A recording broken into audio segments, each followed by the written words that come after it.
யார் யாருக்கும் வானின்று அமையாத ஒழுக்கு என்பார் வள்ளுவர். தண்ணி இல்லை அப்படின்னு சொன்னா இந்த உலகமே இல்லை. ஏன்? தண்ணி இல்லைன்னா விவசாயம் இல்லை, விவசாயம் இல்லைன்னா உணவு இல்லை, உணவு இல்லைன்னா உயிர்கள் இல்லை, உயிர்கள் இல்லைன்னா இந்த உலகமே இல்லை. அந்த தண்ணீருக்கு அடிப்படையாக விளங்குவது வானிலிருந்து பெய்யக்கூடிய மழை. எனவே அந்த நீரின் முக்கியத்துவத்தை நாம் அனைவரும் மிக நன்றாக அறிய வேண்டும். அறிய வேண்டிய கட்டாயத்தில் இப்போது இருக்கின்றது. இந்த தண்ணீரை நாம் மிகவும் சிக்கனமாக பயன்படுத்த வேண்டும்.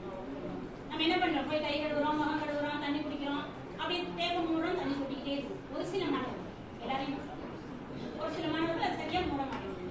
சின்ன சொட்டு சொட்டுகள் தண்ணி விழுது, அதனால என்ன? சிறு துளிதான் பெருவெள்ளம் இல்லையா?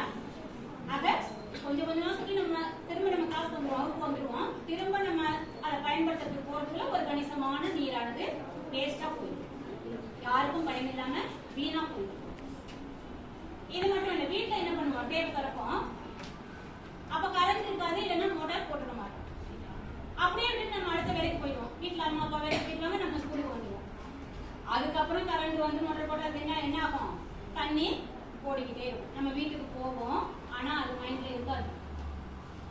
அதுக்கப்புறம் நம்ம வேலையெல்லாம் முடிச்சுட்டு யதார்த்தமா போய் பார்க்கும்போது அந்த டேப்ல இருந்து தண்ணி வேஸ்டா 4 ரூபா ஓடிக்கணும்.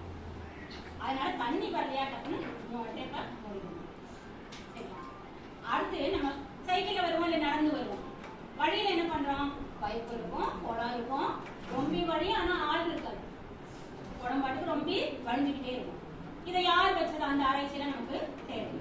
நாம என்ன பண்ணணும்? பார்த்தோம்னா சைக்கிள் இருந்தாலும் சரி, டக்குன்னு இறங்கி அதை போய் டேப்பை மூடிட்டு வரணும். இது நமக்கு எல்லாருக்கும் பொறுப்பு. ஏன்னா தண்ணின்றது பொதுவா எல்லாருக்கும் உள்ள சொத்து இல்லையா? ஆக நமக்கு எல்லாம் அதுல பொறுப்பு. ஏன் இப்படி எல்லாம் சேகரிக்கணும்? தண்ணீர் பற்றாக்குறை தான் காரணம். அந்த பற்றாக்குறைக்கு என்ன காரணம்? நிலத்தடி நீர் குறைஞ்சதுதான் காரணம். நிலத்தடி நீர்னா என்ன? நிலத்துக்கு அடியில் இருக்கிற நீர் நிலத்தடி நீர். வானத்திலிருந்து மழை பெய்யுது, பூமியோட மேற்பரப்புல அந்த மழை நீர் விழுது. அது என்ன பண்ணுது? பூமி